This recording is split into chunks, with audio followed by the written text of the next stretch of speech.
Alright, hello and welcome to the January edition of the DDMD kind of format overview. I'll be going through all 9 deck lists that I have built. I technically have 10, but one is not up to date. So I'll go through all 10 and just kind of talk about why I play each things in each count, and just kind of my general thoughts about the deck. So um, we could go in any particular order. I'll go from the decks that I think are the best, then down to the worst. So starting off with the best deck, I think in format.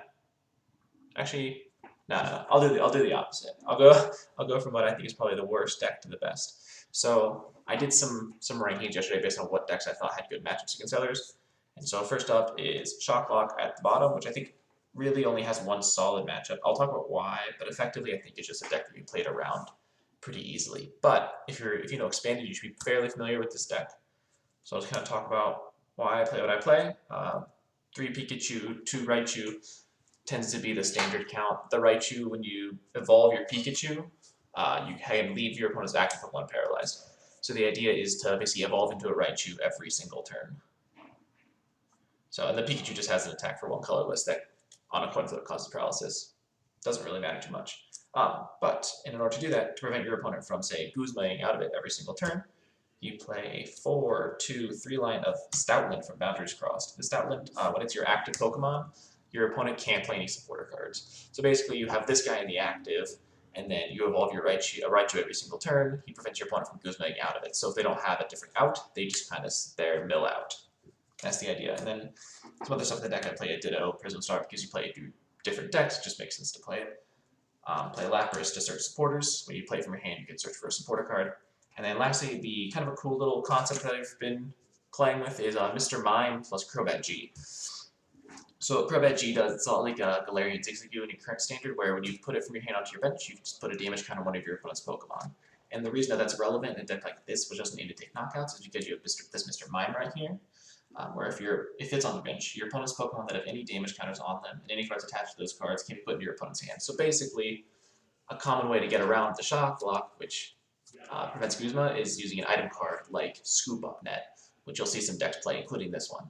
And so the idea is that if you ping their active for 1 damage counter, this says if they have damage counters, they can't be picked up. So basically, that's just a way to get around the Scoop Up engine that some decks will play. So I haven't tested enough with it to know how truly consistent it is, so when I put it at the worst deck, that's partially due to it could be my bad list. I have not had much experience piloting Shock Lock or really anything like that, so just keep that in mind when I say it's the worst deck. But moving on to supporters, 3 Lusamine. This just lets you get supporters back. Lusamine Loop, you can grab Lusamine and something else and just kind of keep going. Then some of the other supporters player, Lysandre, to bring up something on your opponent's board that you want to leave stranded. Mr. Briny's Compassion, which just lets you, as a supporter, just pick up one of your Pokemon. So it can be a way to put Raichu in your hand if you're kind of desperate. Afaba, to remove tools or special energy. It can just kind of be a way to stall your opponent out of their energy card so they can't attack. And then the way we search for our Pokemon is with 2 Winona and 1 Pokemon Collector. Collector is a card that so many decks play. It just lets you search your deck for 3 basics and put them in your hand. And so any deck like this that wants to set up multiple evolution cards, you're going to need Pokemon Collector. The reason I play Winona is it lets you search for 3 colorless Pokemon. So really, really good on like turn 2. You can play Winona and search out for so many of your pieces to get Stoutland out. So I play that 2 instead of just the 1 Collector. And then finally just the Gladian, which can just let me check my prizes if I'm missing something. Just a good card to play in a deck like this, which doesn't ever take its prizes. So moving on, I play 4 Puzzle of Time. You play 2 of these, you can just search your discard for any 2 cards, put them in your hand. It's a crazy card and insane way to just recur your resources that you might have lost early. So some more consistent cards is 2 Professor Oak. If you are familiar with base set, you know exactly what this card does. Discard your hand, draw 7. As an item card, crazy good. And then Computer Search lets you search for any card, and then of course the 1 Junk Arm or Item Finder, whichever one you play, just lets you grab any trainer card out of your discard pile at a cost of discarding 2. So moving on to some more Pokemon Search, I play 2 Ultra Ball and Luxury Ball. Luxury Ball is a 1-off pretty much every single deck because it just lets you search for a Pokemon to put in your hand. Incredibly consistent, no cost. And then Ultra Ball is there because you can search out any other thing in the deck. It costs a bit at discard 2, but at the end of the day, it's kind of worth it. You kind of have to play Ultra Ball. So next you play 4 Rare Candy, which is, if you're familiar with the rules, you'll see that Rare Candy is really, really awesome. Then you can do it on the same turn that you put a Pokemon into play. Really good way of kind of accelerating into Raichu if you have to, and of course, getting into your Stoutland stage 2. So next, this will be the only card that's not well done proxy, but it's 4 Scoop of Net. I only have so many and only printed off so many. So, but Scoop of Net, what it lets you do is just put one of your Pokemon that's not a GX or V back in your hand, and as you see, nothing in the deck is. So it's a great way. This is the main way that you'll want to play Scoop of Net. Put the Raichu and Pikachu back in your hand, bench the Pikachu, and then evolve a second Pikachu, if that makes sense. So you'd have ideally like 2 Pikachu at any one time. If your board looks something like this is your bench. You play a Scoop Up Net, put these in your hand, evolve this one into Raichu, and then just rebench Pikachu. And the next turn you play a Scoop Up Net, and just kind of do the same thing over and over and over again.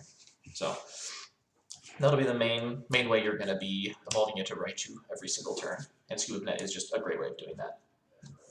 You would discard everything attached to it, but you're not attaching anything to your Raichu, so it doesn't matter. And lastly, a Scoop Up Cyclone is the ace back of the deck, just a 5th Scoop Up really. It's just what you want to do with the deck. It just makes sense to play that one. And then another kind of we play the 6th card, which is the Evolution Spray, which just devolve one of your highest evolution Pokemon to put the highest stage in your hand. Basically, just put the Raichu back in your hand, evolve a second Pikachu. Just another way of picking up Raichu. Because if you miss a turn, then they can just kind of hit you, and who knows what you'll be facing. So, just some other cards we play. Special Charge, just to get some of your memory energy back, which I'll talk about later. Floatstone, free good retreater if you want to have this on someone. So if your Stoutland gets knocked out, you can just use this to pretty easily retreat back into your Stoutland on the next turn. Which is also one good thing about Crobat G, is that it has that free retreat. So just kind of making things a little bit easier for you. And then lastly, 2 Rescue Structure. This is specifically because people might target your Raichus if they're able to get around the ability. They'll just be trying to knock out your Stoutlands. You just want to be able to get these Pokemon back once they're getting knocked out. And then finally we play 4 Tropical Beach, as the deck does not attack. So if you just play Tropical Beach, refill your hand to 7 every single turn. Should help prevent some bricking. It can still happen, but Tropical Beach is the supporter of choice. And then finally is 3 Memory Energy. This quite possibly should be 4, but with this little engine of Crobat and Mr. Mime, it's a little tough to find space for 4. I could drop one of these cards. But anyway, Memory Energy, what it'll let you do is, when you have this attached, you can use the attack of any of the Pokemon's lower stages. So the idea is that you'll have Stoutland in the active, so they can't play supporters. And then when you have a Memory Energy attached, you can use Lillipup's Pickup attack. And Pickup for 1 colorless just let you put an item card from your discard pile into your hand. So the idea is that every single turn, you'll pick up something like your Scoop Up Cyclone or your Scoop Up to allow you to pick up your Raichu and re-evolve it. So that's something you want to do like pretty much every single turn. Because if you don't, you could eventually just run out of these Scoop Up effects. So Memory Energy is really, really good for letting you kind of recur those effects and just kind of keep on shot blocking. So in general, I think the deck is really, really strong, but I do think it definitely suffers from Scoop Up Net being pretty prevalent and just scooping up effects being super strong. So the deck's not bad, but I just don't know that this version of it is where the deck should be to be at its maximum potential. So fun deck. I really like Shock Block, but as I said before, I just simply don't think I have enough experience playing the deck to really give it what it's worth. So, but that's what my Shock Block list looks like if you are curious. So pick all this up, and then we will move on to the deck that ranks just above this, which is also a non-attacking deck, go figure. And then that one is Zoroark Control. So Control is one of those decks that, when we first started in DDMD, if you remember, was the best deck in format. No questions asked, it beat whatever you put in front of it. And then just through a bunch of bans, changes, the deck is just so hard to balance. And right now, I think it's at one of its low points. And I'll kind of explain why as I go through the deck, but just know that Control, man, it can be anywhere on the tier list at any point in time. It just kind of depends on where we have our ban list. But anyway, we go 4 Zorua, 4 Zoroark. Technically, the Zorua should be the one from Dark Explorers, but again, I only have so many, and it's Chinese, so it's cool. But 4 Dark Explorers Zorua, 4 Zoroark, of course. We play a Ditto as well, so we can have that 5th Zorua, because you want as many Zoroarks as possible, turns 2 and 3. The Shining Star of the deck is Oranguru with that Resource Management attack for just 1 colorless energy. You put 3 cards on the bottom of your deck from your discard pile. So just let you take any 3 cards. So at the end the end game for control basically revolves around putting the perfect 3 cards at the bottom of your deck every single time, drawing them, and just keeping your opponent's hand at 0 and preventing them from attacking. Really, really cool attack. I love it. So some of your support Pokemon are going to be Draft Rig. Get Lost just lets you get rid of some cards out of your opponent's discard pile into the Lost Zone. So depending on what you're playing against, you can just kind of remove some threats once your opponent uses them so they can't get them back. Mimikyu is a really cool attack where Impersonation just lets you discard a supporter card from your hand and then use the effect of that supporter card. And so it can be a way of playing 2 supporters at once. Because pretty much every other way of playing 2 supporter cards, being the Magnezone that just the ability lets you say you can play 2, or Lieutenant Surge's strategy, which lets you play 2 more supporters in your turn. Those are both banned for reasons that I think are more or less obvious. Effectively, just supporters are really, really good. And when Control has access to 2 supporters a turn consistently, it's kind of insane. So Mimikyu is kind of the best way of doing that. It's not something that is ever really overpowered. It does require the energy, but it's really nice. It can give you a big swing turn. The next one we have Articuno GX, less good. This is something that I've kind of bounced around. This and Honchkrow GX are 2 cards that I don't know what's better, but basically Articuno GX for just 1 water energy. The GX attack removes all energy off both active Pokemon. So if you're playing against a deck that just kind of piles on the energy, this can really, really slow them down. And the effect is cool because when you bench them, you can just immediately switch it to your active and attach a water from a different Pokemon onto him. So he's really, really easy to get the active and can just slow your opponent down. The next up is the Lapras King that searches for a supporter card, and Exeggcute. Since Propagation, you're trading all the time, it just makes sense. So going into supporters, we actually have no duplicates. They're all one-ofs. So we have Mars, which can discard a random card in your opponent's hand. Delinquent, discard a Stadium. They have to discard 3 out of their hand. N, to just lower their hand size again. Ace Trainer is a good way of lowering hand size. If your opponent's ahead on prizes, they shuffle, draw 3. You shuffle, draw 6. So it's just a way to, again, lower their hand. That's the whole point of Control, is to lower their hand size and then keep it low so they can't attack you. Hex Maniac to shut off abilities. It does shut off your own, but against like other Zoroark decks, you pretty much have to play this, so they can't just trade out of the low hand size. Guzma to, again, just break something active they don't want. Pokemon Collector to search out your Zoruas. The deck needs to set up Zoroarks by turn 2. It just has to. And so Pokemon Collector is going to be a really, really good way of doing that. And then lastly, Gladian is a supporter. With all of these 1-ofs and just the way the deck is built, you don't take prizes, so you want to have access to anything that might be prized. So you play Gladian for that. Then of course we play 3 VS Seeker, just again as a way to kind of recur these so we don't have to rely on a Rangaroo just to get more than 1 use out of them. So I could play 4, but because of how good item lock is, especially against Control, I don't think a 4th one's really necessary. Especially since we play for the Puzzle of Time, which can do the same thing as Versus Seeker, but just grab you whatever you want out of there. Really, really good in Control. So next is actually a new inclusion. It's Secret Mission. It's an item card, and it says, look at your opponent's hand. Then you may discard as many other cards as you want from your hand and draw the many cards. So something the deck struggled with was getting those Zoroark set up. And so Secret Mission is just a really, really aggressive way of getting to your Zoroark's turn 2 as much as possible. Plus, even late game, looking at your opponent's hand can be really, really good, because it can help you decide what kind of supporter you want to go through and what risks are worth taking. So it's a really cool card. I like it in the deck. Next up is 2 Professor Oak, as I explained earlier, just to go discard, draw 7.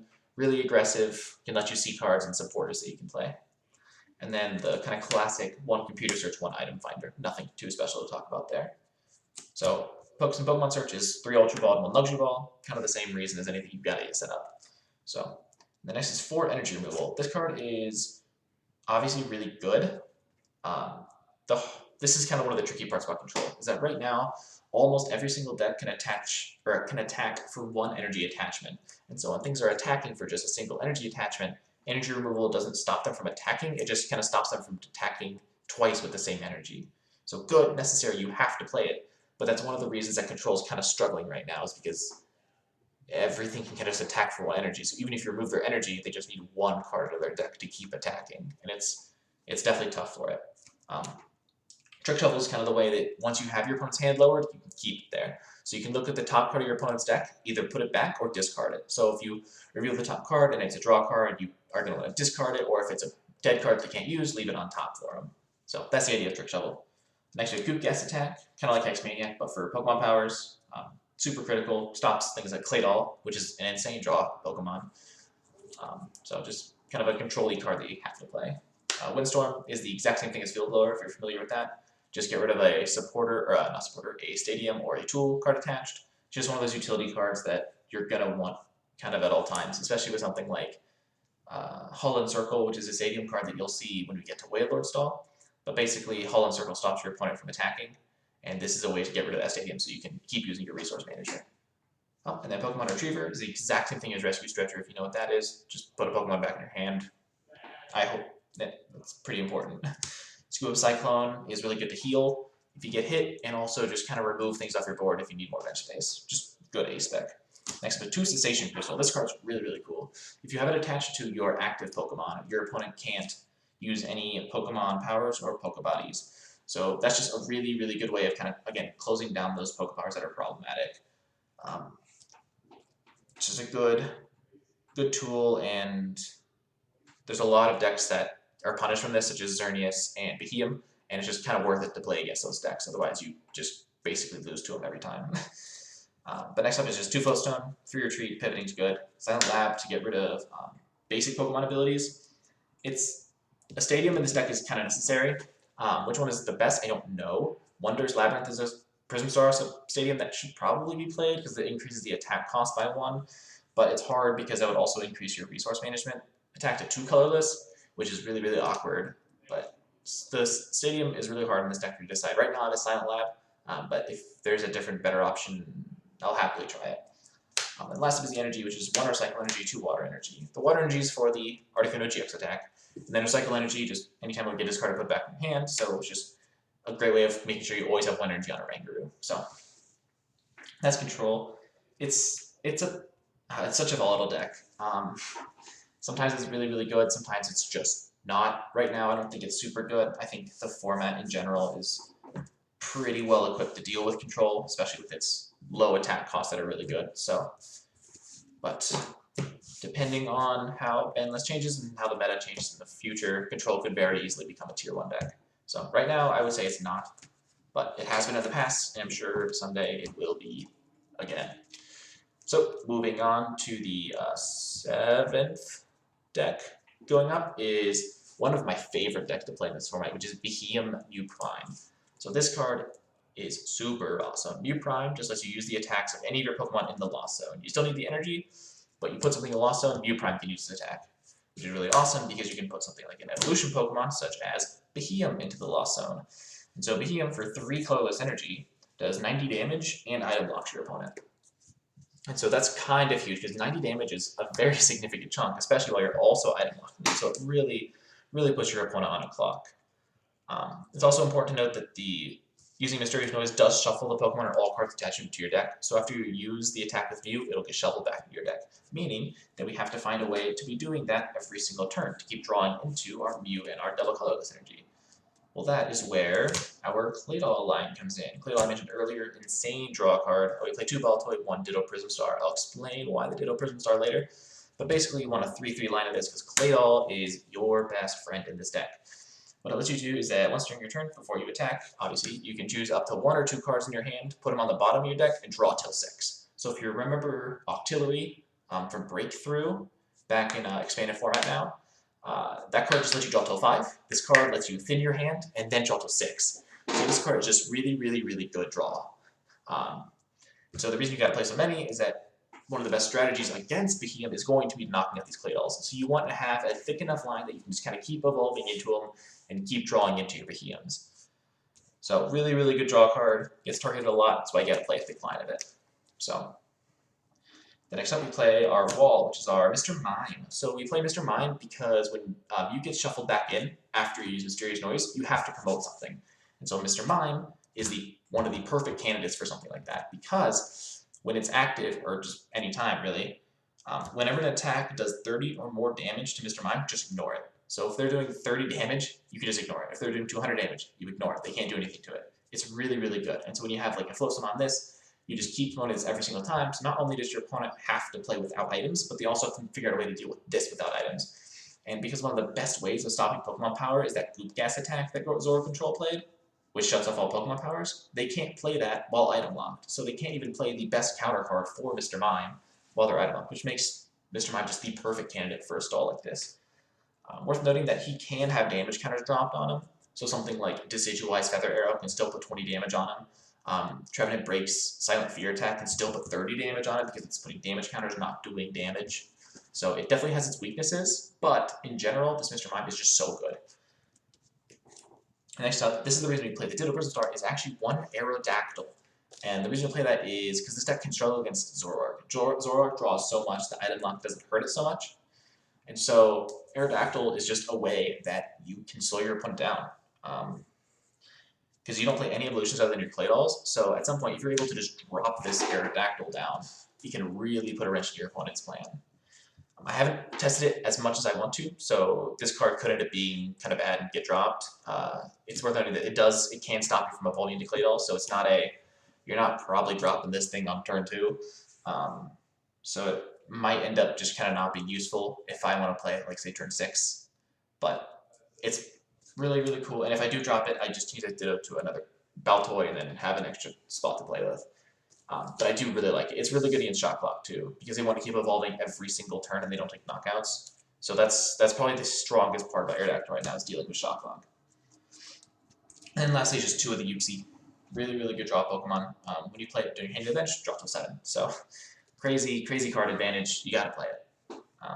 So moving on to supporters, you play 2 Professor Juniper to just draw cards, 2 N. More draw, Guzma to let you switch, and then Hex Maniac to help shut off abilities. So this is a pretty standard supporter line that I've been playing in most of my decks. It might not be ideal, but I found it to work pretty well. The reason I play Juniper instead of just playing Professor Oaks is because of opponent's item locks. Because if while Oak is just better in a vacuum, when you have to be expecting item lock, Professor Juniper just kind of becomes relevant again, which is really awesome to see in my opinion. So, but you gotta play that instead of just kind of loading up with Professor Oaks, because item lock will burn you. But in order to play all these supporters again, we do play 4 Versus Seeker. With kind of any of the decks that I play with Versus Seeker, you could obviously cut all 4 Versus Seeker and just play more supporters if you wanted to be more sturdy against item lock. So this is something that could change. It's sort of meta depending on what you are expecting to face. But either way, playing the Versus Seekers are really good, and you'll want to play them. So some more consistency is going to be a couple builds, which is just, again, free +1. It's really good. It's just a great item card to play. It's not played in every single deck because of item lock, but in a deck like this, which you can generally get away with playing it, drawing extra cards is just really good. And then, of course, Junk Arm and a Computer Search. Every deck, I think, plays them, so no surprise there. Then moving on to Pokemon Search, we actually have quite a lot, as, again, our Pokemon get shuffled into the deck every single time. So first up is Level Ball. This card can search for any Pokemon with an HP of 90 or less. The reason why I play Level Ball in this, and you'll see I play no Ultra Ball, is because Level Ball can actually grab every single Pokemon in this deck. Everything has an HP of less than 90, so Level Ball can grab anything for no cost, which makes it a crazy good card, especially when I want to be evolving into Claydolls, searching for Mews and Behemoths. It's so good. It's so good. And then just a couple more supplement ones is Luxury Ball, which is just a free search for a Pokemon, and then Master Ball Ace-Spec, which is the same thing as Luxury Ball, just search for a Pokemon. You'll see this if and when you play this deck. That's just something that you'll be doing a lot. You'll constantly be needing to find new Pokemon. So, as I mentioned, Mew Prime lets you use the attacks of Pokemon in the Lost Zone. Well, how are we going to do that? We do that by using Lost Blender. So Lost Blender lets you put 2 cards from your hand into the Lost Zone and then draw a card. Drawing the card is whatever, it's nice to get. But the idea is that you need to have a Behemoth and a Lost Blender in your hand early on, which is what makes these Pokemon search cards so good, is that you'll see a Lost Blender, and then you need to get that Behemoth in the Lost Zone. And you play 2 just because you could prize 1 and just increase odds of getting it. So that's the idea behind Lost Blender. It's completely 100% necessary in a Mew Prime deck. So, and then sometimes you might not have a Mr. Mime, or you just have something else that you want to be walling with, and that is Lily's Pokédoll. So Lily's Pokédoll effectively acts as a 30 HP basic, but if it gets knocked out, your opponent doesn't take a prize. And so it's just, again, another stall option. You just want to be able to put something up that you don't want knocked out, or you don't care if it gets knocked out after you use Mew Prime.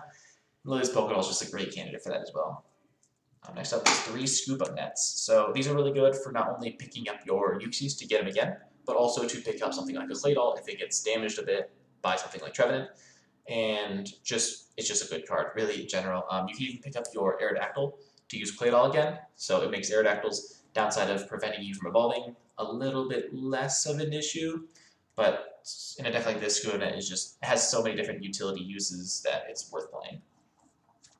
The next up we have just two Rescue Stretcher and 2 Flowstone. So Rescue Stretcher, same reason. People are targeting your Claydols like madmen, so being able to grab them back is really, really good. And Flowstone is just a way to retreat your wall back so you can attack with Mew again. So last up is basically the energy for Dimension Valley to make Mew Prime be able to use Behemoth's attack for a double colorless, which is the 4 energy you play.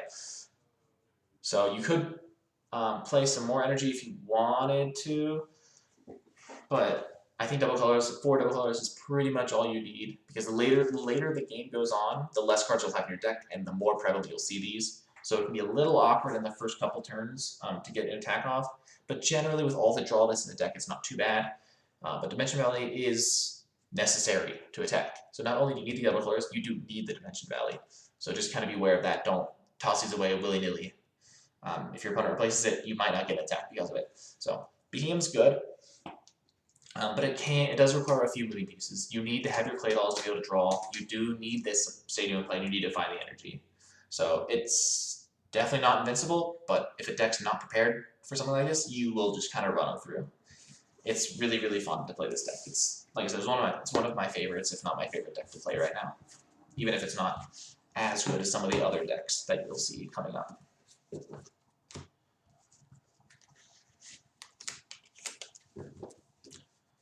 So next up is the 6th best deck in the format, in my opinion, and it is actually the first one I ever made, being Xerneas. Xerneas Kecleon is such a cool concept. It can hit really high numbers for really easy, and I'm excited to explain it. So basically, the concept is that Xerneas, which was using the Rainbow Road deck in Standard and Expanded back a while ago, has Rainbow Force, where you do 30 more damage for each different type of Pokemon on your bench.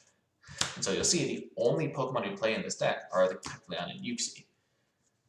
But the reason that doesn't matter is because Kecleon has a Pokebody that says its type is, and then it lists 9 different types. So it's every single type in the game except for Dragon and Fairy. And so with a Kecleon on your bench, and Xerneas attacking, you're doing 280 damage. If you have a backup Xerneas, you're doing 310 damage, which can knock out everything in the game.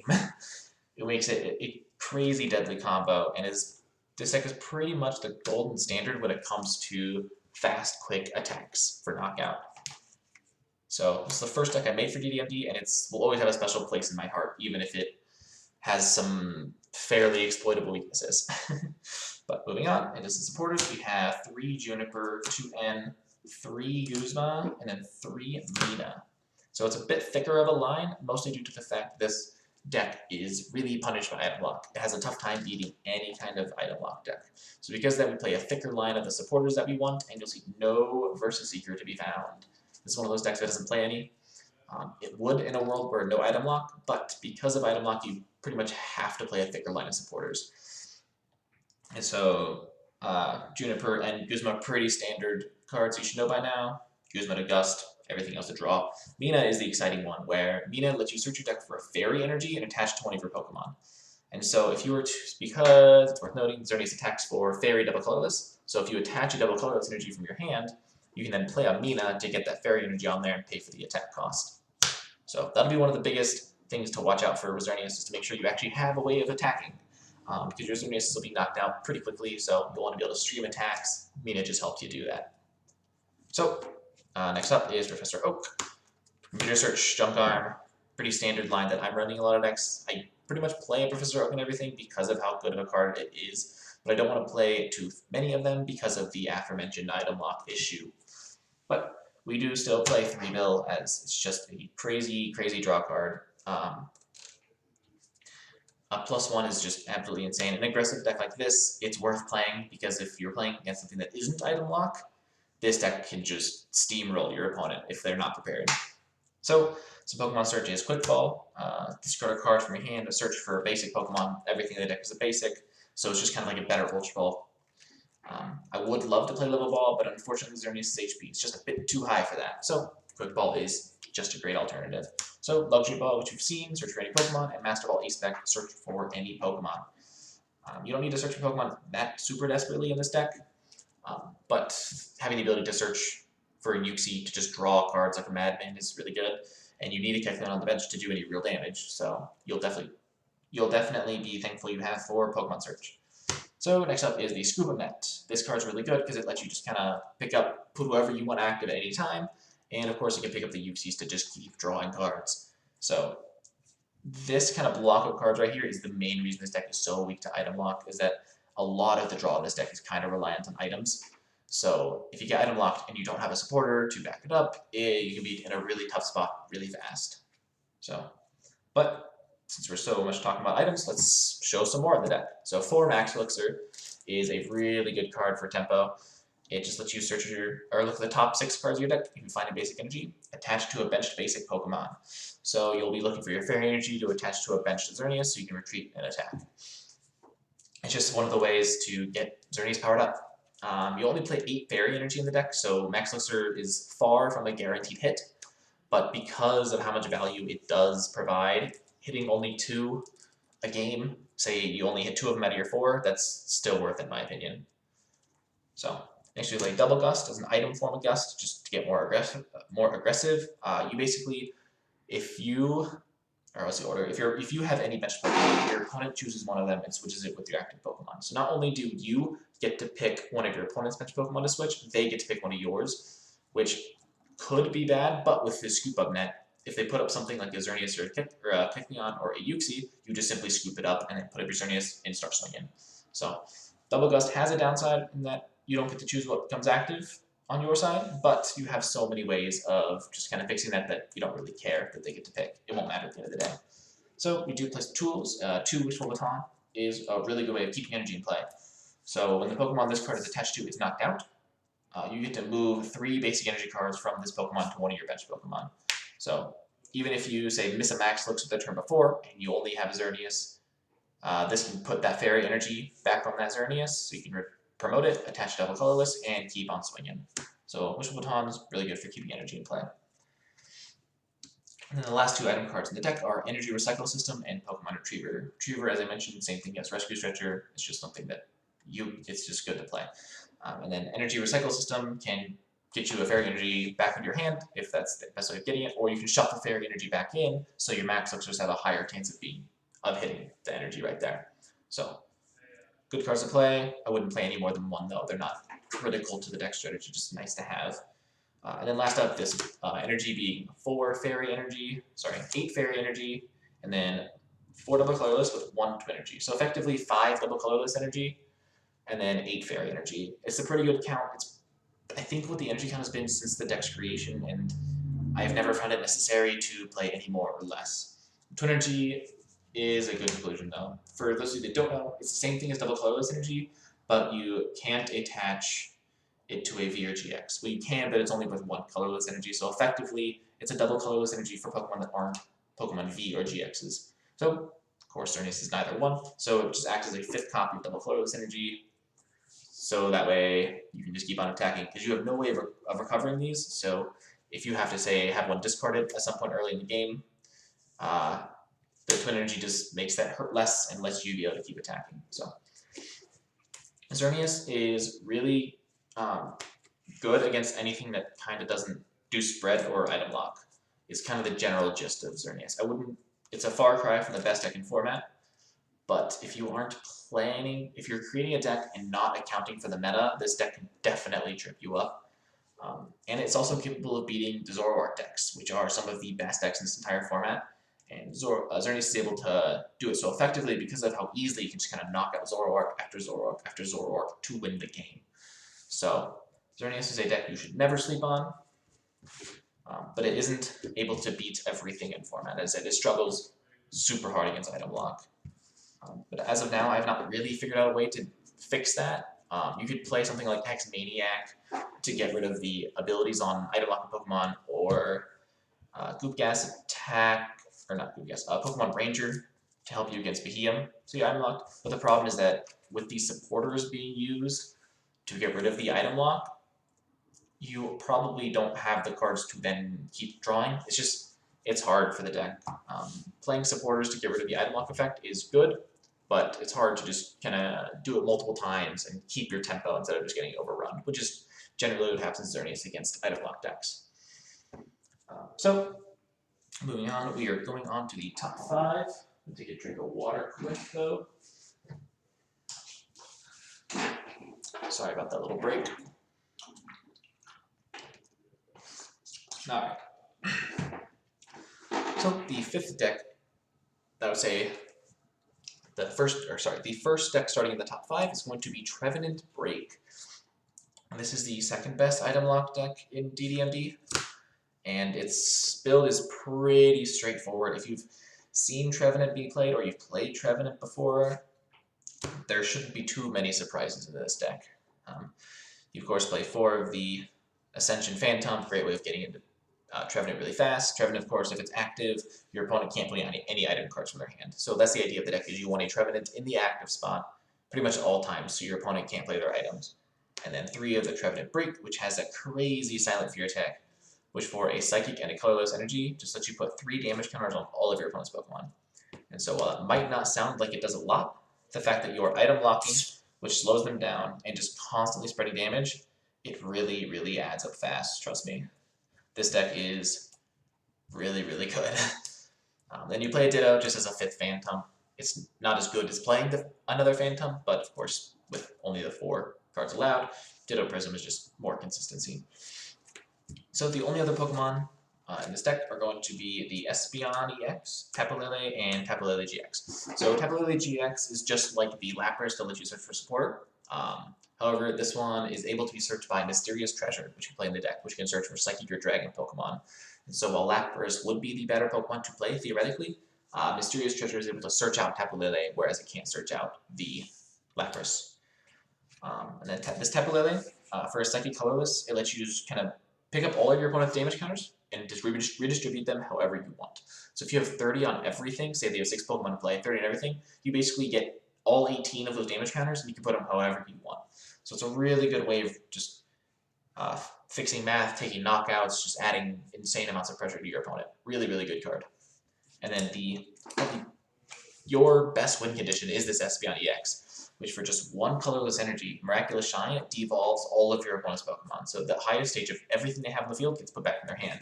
The reason that this is so good is that you spread damage to something like a Zoroark GX, where normally you need to hit 210 damage to knock it out. But if you put 60 damage on a Zoroark, which is only 2 Silent Fears, you can devolve it. Well, now the Zoroark underneath only has 60 HP, so it's knocked out. So you can effectively wipe your opponent's board of all the Revolution Pokemon by knocking out the little baby stages. And without items for them to recover, it's really difficult. And Espeon EX Swing Turn is usually what makes the game for Trevenant. It's all a lot of matchups are about building to that Miraculous Shine attack. So, moving on to supporters, we play 2 Professor Sycamore, 2 N, 2 Twins, a Guzma, and a Pokemon Collector. All of this should be fairly familiar. Or Pokemon Collector just lets you search your deck for any 3 basic Pokemon and put them into your hand. So really good early game to just grab on a bunch of Phantoms. Twins is going to be the newest card that you haven't seen yet. You may use this card only if you have more prize cards left than your opponent, which is generally what happens. Your opponent will start taking knockouts early, whereas you kind of clean up at the end of the game. So, assuming that you are able to play this card, you can just search your deck for any 2 cards and put them in your hand. So, really, really, really good supporter card. Being able to just pick up your deck, take any 2 things you want, put it right in your hand, is crazy. So, it's just really good for kind of finishing off, or just grab that Trevenant Break that I just lost, or grab another Energy or Dimension Valley, and yada yada yada. It's just really, really good card. Not always playable, as you do have to be behind on prizes, but incredibly powerful card. So in order to play these supporters again, we play for Versus Seeker. Trevenant is it's pretty resilient against item lock. Trevenant breaks usually don't go down in 1 attack. And so you can kind of afford to play a bit slower, and losing Versus Seeker if your item locked isn't usually that big of a deal. So that's why this deck does play the full 4. And then kind of the classic consistency line, 1 Oak, 1 Computer Search, 1 Item Finder. Nothing too special to talk about there, just all really good cards. One thing that we do play is this deck actually plays a Dowsing Machine as its A-spec, which is the same thing as Item Finder in this format. So it's just kind of another way of recycling. Really good. This deck can afford to play it. So next on the items, you see 4 Bill. So Trevenant Break is not a combo deck, but you need a lot of pieces to get going. You need to evolve into your Trevenant Break, get your Dimension Valley to lower the attack cost, and then your energy. And so Bill just draws you a lot of cards to get there.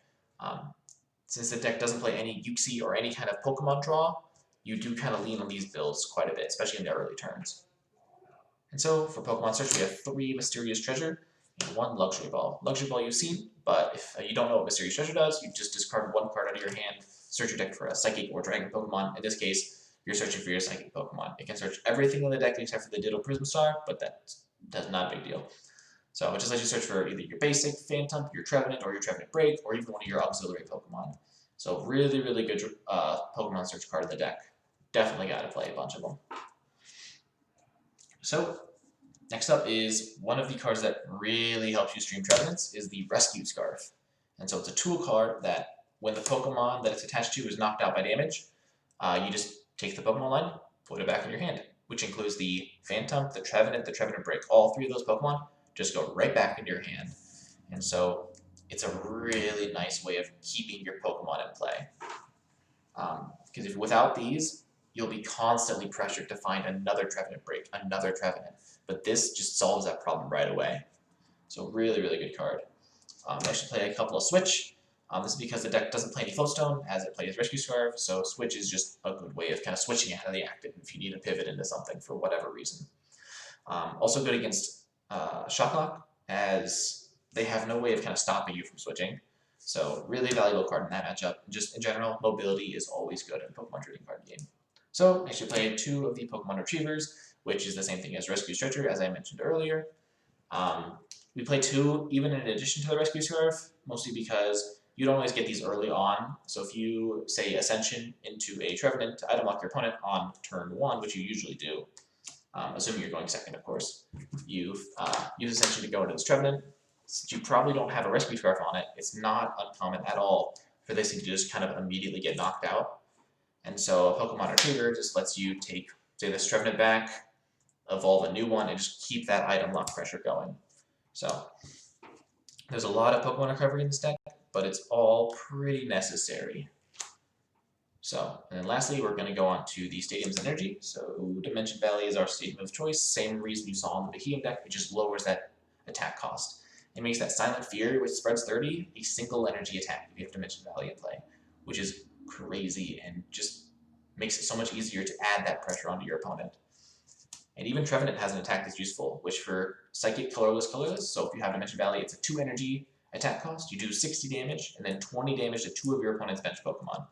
So not usually better than Silent Fear, but if for whatever reason you need to just punch your opponent's active a little bit harder than normal, Tree Slam is great for that, and it can still spread damage onto your opponent's bench. So the energy we play are 4 of the Horror Psychic Energy, 1 Mystery Energy, a Counter Energy, and 3 Psychic Energy. So if we just go into this energy count really quick, Horror Energy is the main energy that we play. When this card is, if the Psychic Pokemon this card is attached to is in the active spot and is damaged, so basically, assuming this is attached to your Trevenant Break in the active, when they hit you, you just do 2 damage counters to them. So it's just kind of an extra way of getting a little bit more chip damage, and it does stack. So if you have 2 of these on your Trevenant, they hit you, they take 40 damage. So really good way of taking some extra chip damage, which you could then move around with Tapu Lele or help you devolve things easier. Mystery Energy is good in the sense that when it's attached to a second Pokemon, it reduces the retreat cost by 2.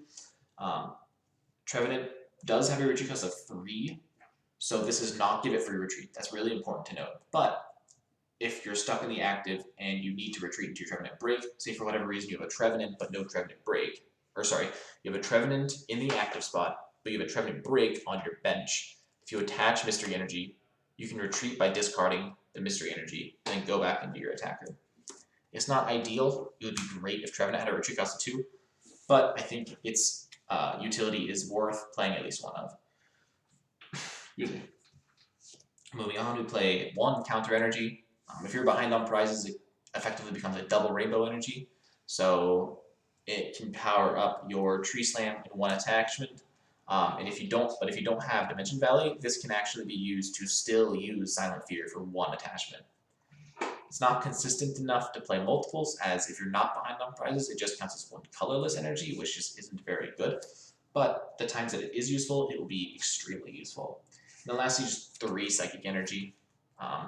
Having Basic Energy has its perks compared to being a Special Energy, so I'd rather play some Basic Energy than, say, more of the Mystery Energy.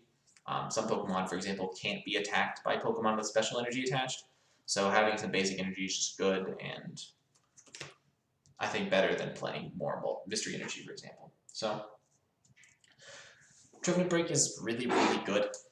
It pretty much stomps anything that has low HP. So, for example, Beheeyem and Xerneas both kind of just fold to this deck, as the pressure they apply is just way greater than what the decks are able to overcome. And the deck is also very capable of beating Zoroark decks. Zoroark usually has a pretty good advantage on Trevenant, as Trevenant is weak to Dark, so they just kind of knock out your Trevenant Breaks really easily. But if you're able to get a big swing turn with your Espeon EX to default all their Zoroarks, you can swing the game into your favor. I would still say Zoroark is favored, however, you do definitely have a very real chance of winning, and if they aren't prepared or playing around it, you usually can just miraculous shine them for game. So it kind of comes down to the Zoroark player to have to play around you. So for that, I really like the deck. The deck list isn't too special. Most of the cards here are things you normally play in an expanded version of Trevenant Break, so it might be a bit more normal for some people to see this versus some of the other decks. But it doesn't change the fact that Trevenant's just really powerful. Item lock so good. Spread while item locking is even better. The deck's just, in general, really, really solid. So, good deck. I have it as my 5th best deck in the format. So, yeah, the biggest weakness of the deck is going to be item locks, or just things that can really fast and consistently knock out Trevenant Break without being pressured by its spread too hard, which basically is almost exclusively Zoroark. But either way, that is kind of where the deck can struggle against. It does rely on Dimension Valley too, so if you play something like Chaotic Swell, which can prevent your opponent from playing a supporter card, it can kind of have some struggle attacking, but either way, it's a great deck and doesn't use too many non-expanded cards. So, moving on to number 4. This is a deck I actually just made not too long ago, and I thought it was going to be bad. I didn't think it was going to have many good matchups. I thought it was just a deck to make because I hadn't made a deck that used Forest of Giant Plants yet. I thought it was going to be bad, but lo and behold, being able to cheat evolution rules is always pretty good. So this deck is Decidueye Vileplume. So, start off with the Pokemon line. We play 4 Rowlet, 4 Dartrix, and 3 Decidueye GX. If you don't know what Decidueye GX does, basically, as a stage 2, once per turn, you can just put 2 damage counters on one of your opponent's Pokemon. So that's really good, as you're able to get 2 or 3 of these bad boys into play. You can basically just start sniping damage wherever the heck you want on the board. And it's just free, it's just an ability, so there's no cost to doing it. The only cost is playing the Decidueye in the first place. And its GX attack, Hollow Hunt, is actually really good, where you can put 3 cards from your discard pile back into your hand. So for whatever reason, you end up with a Decidueye in the active, and stuff from your discard pile that you want, you can just attach 1 Grass Energy and get those cards right back. Decidueye is a really good card, and can just apply a lot of pressure. It should not be overlooked. It's really easy. At least that was what happened to me, is I looked at Decidueye and I said, you know, getting multiple of these guys into play is going to be kind of tough, and then is it really going to be doing enough damage? Well, the answer is yes, it does still able to do enough damage when you're item locking. And so the Pokemon we're using to item lock is going to be Vileplume. So I play 3 Oddish, 3 Gloom, and 2 Vileplume. The reason these Vileplumes are different, they both item lock. The only difference is that this one's on an ability and this one's on a Pokebody, just to give you a little bit more options depending on what you're playing against. Some decks might be able to only shut off one of these, so if you just play the other one instead, they can't do anything and they're just stuck not being able to play items. So playing a 3-3-2 is a little bit thinner than I'd like. However, the deck is just really tight in general, as you'll see with all the things I play. It's, man, I'd love to play a thicker line of it, but as of right now, I'm not sure what I'd be willing to cut. Sorry about that. Alright. So the idea is that you have a Vileplume on the bench, and then you're sniping damage with Decidueye. So right now, everything in the deck you want to sit on the bench. You don't want anything active yet. So you want to Pokemon in the active, and as we saw in Behemoth, the best candidate for that is Mr. Mime.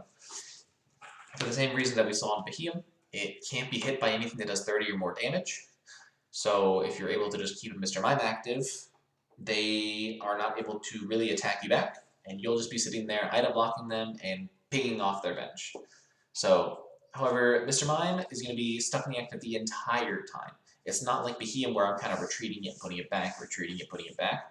We actually do plan on attacking with Mr. Mime, with an energy card you'll see later, but what Mr. Mime's attack does is meditate. So for a Psychic colorless, it does 10 damage plus 10 more damage for each damage counter on the defending Pokemon. So effectively, it takes the damage counters on it, doubles it, and then just does 10 more. So if it has 50 on it, you'll be doing 60. If they have 60 on it, you'll be doing 70, and just like that. So it might start off slow, but you could use something like Feather Arrow to kind of give it a jump start and start racking up damage fast. It's just, if your opponent's not able to swing over this thing, it's just going to be start picking off the active while Feather Arrows are picking off the bench. And it's a pretty deadly combo, especially against decks that might not have a lot of HP, such as the Behemoth deck or the Xerneas deck. So, moving on to the rest of the Pokemon, we have one Espeon EX for the same reasons Trevenant Break. Getting that de-evolution turn is crazy, crazy good and can easily swing games. And then the last 5 Pokemon are actually some that I'm super excited about playing. Is Cleffa from Neo Genesis. So this card is something that I've wanted to play in a deck for a long time. I really, really like this card. It might be able to be played in Control, which is something I'm considering messing with, but that aside, what Cleffa does is for 1 colorless energy, is Eek, which is just shuffle your hand into your deck and draw 7 cards. So early on, while you might not be really caring if you're attacking with Mr. Mime, if you have a Cleffa in the active, you just attach 1 energy and just Eek.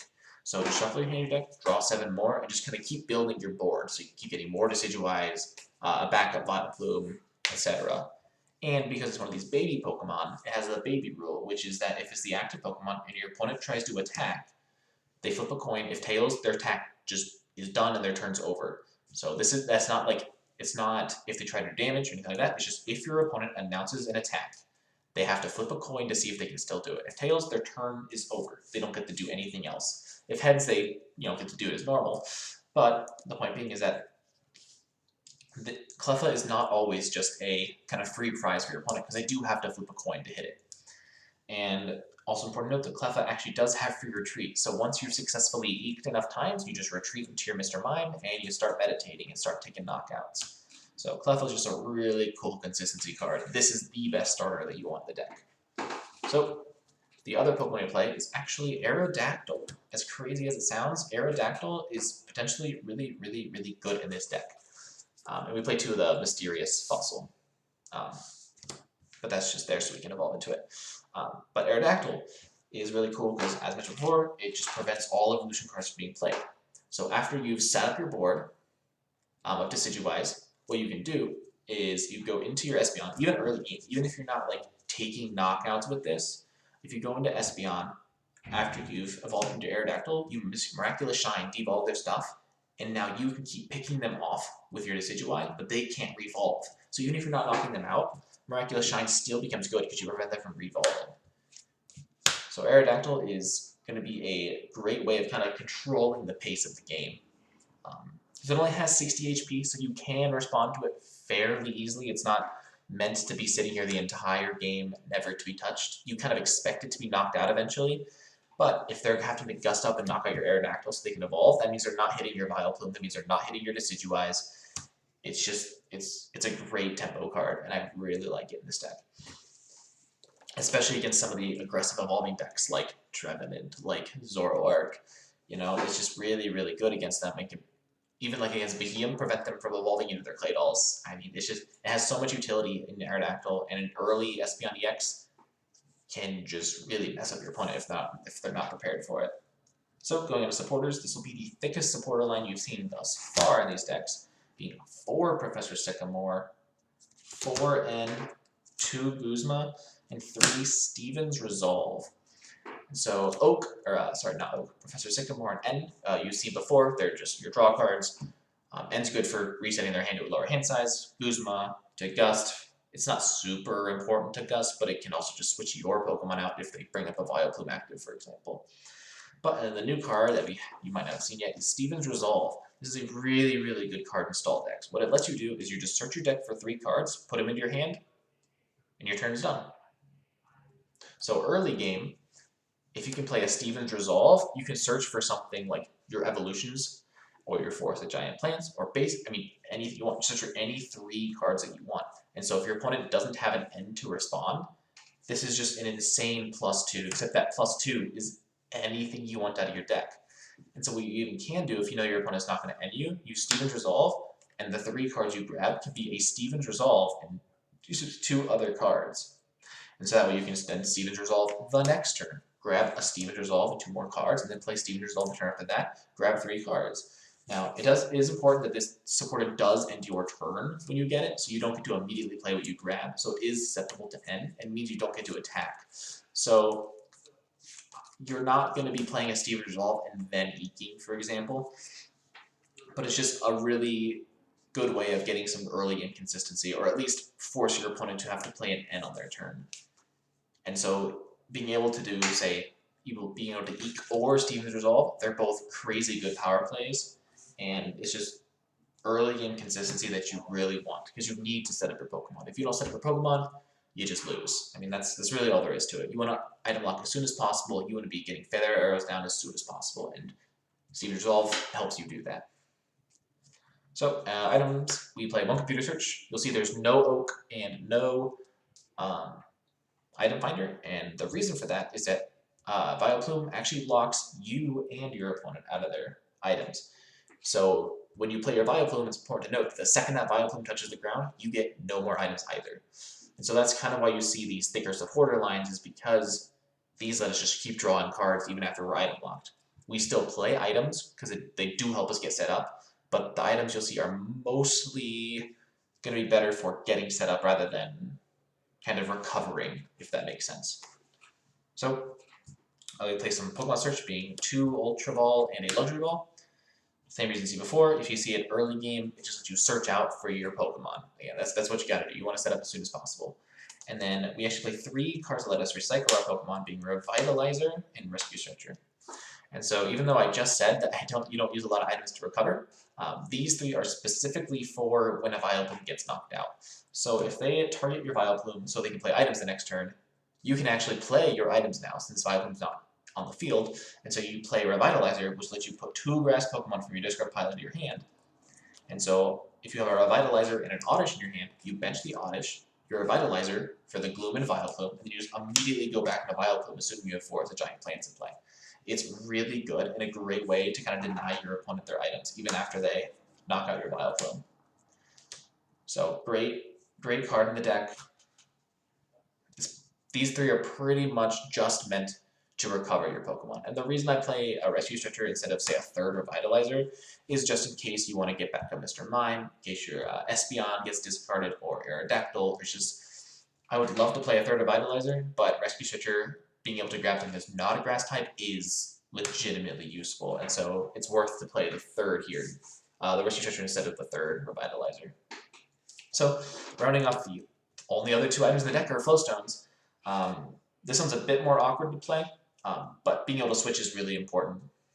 And so if you're able to kind of get down a Floatstone on someone early before you item lock, it just lets you have another pivot for when things get knocked out. So Floatstone's not like critical or anything. If you wanted to cut these for like a 4th Oddish, 3rd Vileplume or something like that, I'd say that's probably fair.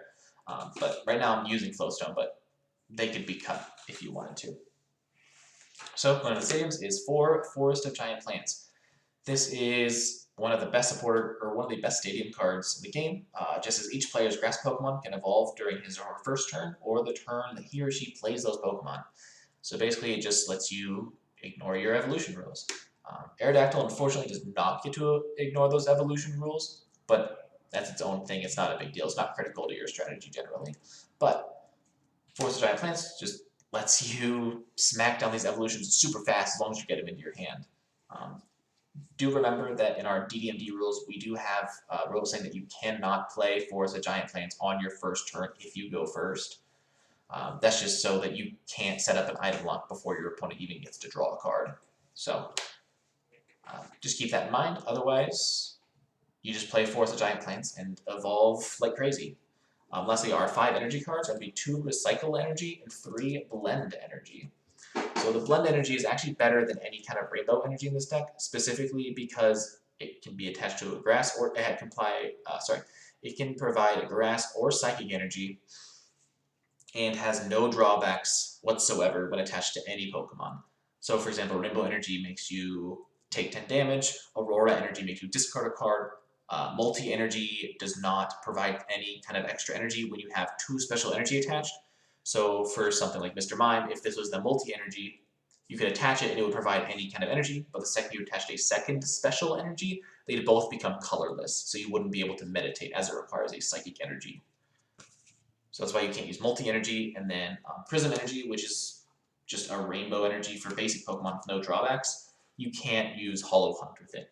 So that just makes Blend Energy the perfect option, as you can use it to power any attack cost in your entire deck, and it has 0 drawbacks whatsoever. So that's why you play Blend Energy instead of any other kind of special energy. Recycle Energy is also just really useful, because Mr. Mime does require 2 energy, so you will need to attach 2 energy cards to them, and Recycle Energy, just say you used it with Eek, and then Cleffa gets knocked out. Even though you lose Cleffa, you do get to keep the Recycle Energy to make it a little bit easier to attach to Mr. Mime. And of course, Espeon does need a colorless energy to attack, so Recycle Energy just lets you have more ways of doing that. So that's Decidueye Vileplume. So it really impressed me with how well it's able to apply pressure and then recover if their Pokemon get knocked out. Revitalizer is a crazy swing card. I would love to be able to play a third of it. I'd love to play a thicker Vileplume line, but as you can see, with everything else you kind of play in the deck, there's not a whole lot of room to play with. If you cut the Aerodactyls, if you said, no, that strategy's dumb, I don't want to play it, or if I find that it's just not as good as it's not consistently good, I easily cut that, play a lot more things, but with the Aerodactyls in there, which I think are going to be incredibly useful, the deck is tight. So that's my Decidueye Vileplume line. I think the important thing in this deck is to make sure that you get your Pokemon set up fast. That's really critical. Everything else kind of falls into place once you get your Pokemon set up, but you have to get them set up in the first place, which again is the reason why I play these Cleffas and these Steven's Resolve. Because you have to get set up. That's really the long short of it. With so many, a lot of these decks end up being you get set up or you lose, which is true. And you've got to be the one to get set up. You'll win every single matchup against a deck that doesn't set up. So in order to prevent those losses from happening, you have to be consistent at getting set up. So in this deck, I chose Cleffa and Steven's Resolve is that way, and it seems to be working. And I have enough room for some toys, even though I'd love to play a bit more thick Vileplume minus. Only having 2 in the deck is a little scary, but as of right now, I haven't been too punished with it. So that's Decidueye Vileplume. Really, really cool deck. Really impressed me with how well it was. So now we're moving on to the top 3 cards.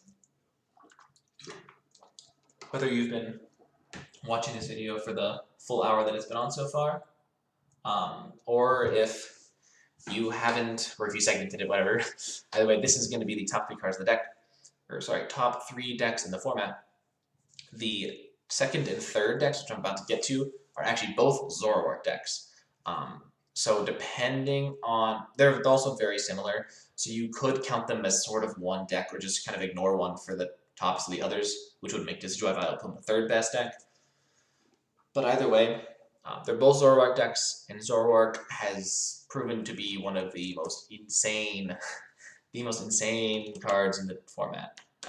The ability to just trade draw a butt ton of cards with no reliance on items or supporters, allows it to play just so many more effects, if that makes sense. Like you can play stuff like Puzzle of Time so much more consistent, as you don't need to play any kind of items to draw the cards. You just draw into a naturally big hand, and because you draw so many cards without items or supporters, things that item lock just have that much less of an effect on you because they don't stop you from drawing cards. You have Zoroark to just keep drawing. And Zoroark is also a great attacker. Riotous Beating is really good in this format, as there aren't any tag teams or Vmaxes to be out of your range to attack. So because Zoroark is a very viable attacker, and in this deck you'll see it's basically the main attacker. And it's just, Zoroark is just an insane card that allows you to just draw so many cards and lets you do so many different things that a lot of other decks just can't do. That's the main gist of Zoroark. Zoroark is probably the single, like if you had to build a consistent deck engine, Zoroark is probably just the best engine right now in the entire game. So that's sort of the next project. Zoroark's place in the meta is really, really weird, as you get Zoroark Control, which is actually not that great right now, or you have like Zoroark, Garbodor, and Muck, which is what this is, and which is just kind of crazy. So anyway, jumping into the list, you play 4 Zorua, 4 Zoroark. Of course, again, this Zorua should be the Dark Explorers one, but I have only printed so many. 4 Zorua, 4 Zoroark, as I mentioned, insane Pokemon, trades so good. Riotous Beating is so good, and in this deck, you actually play double Rainbow Energy, which means you can actually use its Trickster GX attack, which is kind of nuts. Trickster GX is choose one of your opponent's Pokemon's attacks and use it as this attack. It doesn't specify active either, which is important.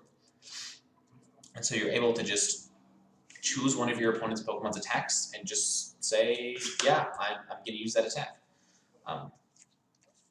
It's not going to be your game plan that often, but with the ability to use the attack, you never know what kind of options will open up for you.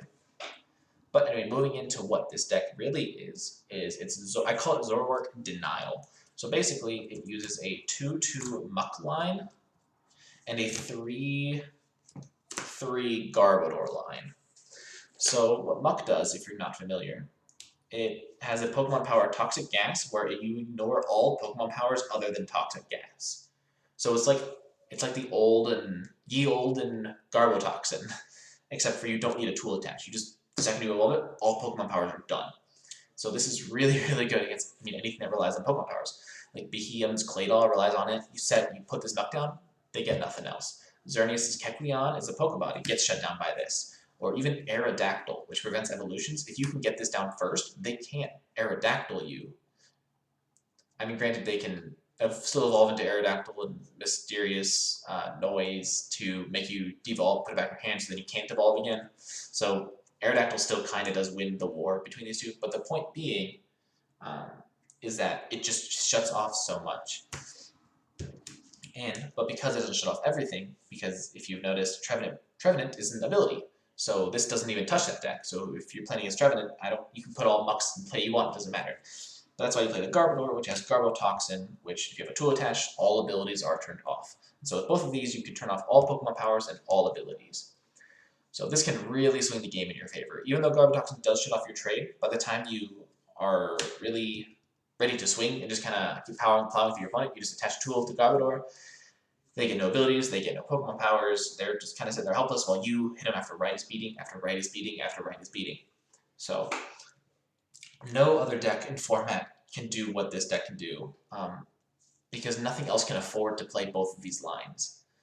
Because if you think a deck that has to play this has to be able to both get off attacks consistently, draw cards consistently, and still be able to shut things off, which is what this can do.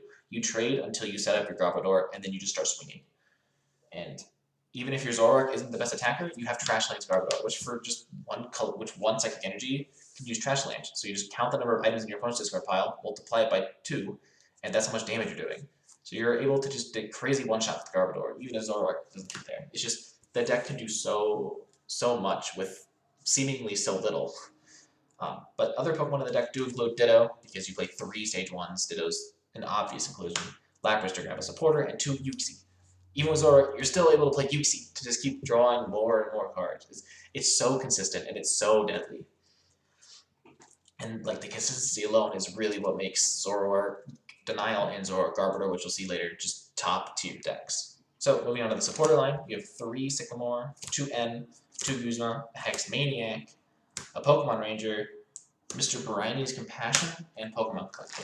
So this supporter line kind of does also show why trade is just so broken. Because you don't have to play one of these draw supporters to draw cards. They're good, but you don't have to. And because you don't have to play them to have a bunch of cards in your hand, you're free to use Hex Maniac to shut off all abilities until your next turn. So even if you don't want to set up your Garbodor, you trade a bunch, use Hex Maniac, they don't get any abilities, it comes back to your turn, you can use abilities again. And because of trade, this isn't stopping you from drawing cards because you just draw cards with trade. Or Pokemon Ranger, which removes all effects of attacks on each player in his or her Pokemon. And so you can just play this to get rid of the item locking effect of Behemoth. Hex Maniac gets rid of the item locking effect of Trevenant, and neither one slows you down since you can just keep on trading. That's what makes Zoroark just, it's just so good. And then 2 other supporters, Pokemon Collector, again, is just getting set up. Obviously really important still. And then Mr. Brandon's Compassion just lets you choose one of your Pokemon in play, excluding Pokemon EX, and then return that Pokemon with all cards attached to your hand.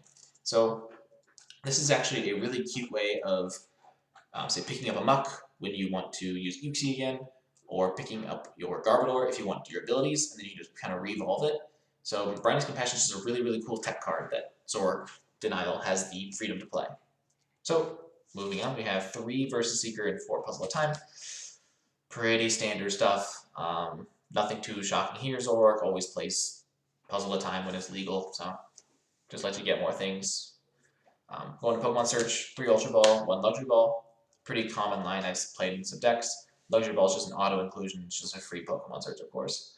And then going up, we have Professor Oak, Computer Search, Item Finder, or Junk Arm. Same thing you've seen in other decks. Professor Oak is just really, really good item draw. So then we have 3 Floatstone. This is going to be the main tool that you're going to be wanting to attach to your Garbodor. This deck doesn't play as many tools as a lot of other Garbodor decks do, but that's partially because it's not as critical that you actually get Garbotoxin online in as many matchups. For example, against, let's see, Stall, it doesn't matter. Against Xerneas, it doesn't matter. Against Behemoth, it doesn't matter. Against all of those decks, Garbotoxin just simply doesn't matter because it doesn't shut anything off. And so it's not as important to have a bunch of tools to always be able to attach to your Garbodor. That's why you only play like 3 Flowstone and no other tools in the entire deck. So last for the items is Rescue Stretcher for kind of the same reason that every deck plays Rescue Stretcher. Things get knocked out, you want to recycle them. So stadiums, you play 3 Skyfield. This is not only to allow Zoroark to hit up to 180 with its Rapid Speeding, but also to have the bench space for your Uxies, your Lapras, and then all of your evolutions. So Skyfield, really, really important, crazy synergy. Then lastly, the energy, we play 4 double colorless energy to attack with Zoroark, then 2 double rainbow energy. A double rainbow energy is really unique. It can be attached only to an evolved Pokemon. And then the Pokemon that double rainbow energy attached to, when it deals damage, does 10 less damage, which can matter for math. It's actually the only energy in the deck that you can use with Trash Avalanche. So important number to keep in mind there. It's not Trash Avalanche can be doing 10 less damage than you normally would. But the reason I play is because it can also be attached to Zoroark. So it can act as another double colorless for it. And because it can also use Trickster GX for that cute little addition that it does. But basically that's why I play Double Rainbow, is it can still be used to power anything in the deck that, say, Psychic Energy would, but it's also useful for more attacks with Zoroark, which I am finding to be just a really, really good consistent attacker in this deck. So that's Zoroark Nile. It has so many answers for pretty much everything.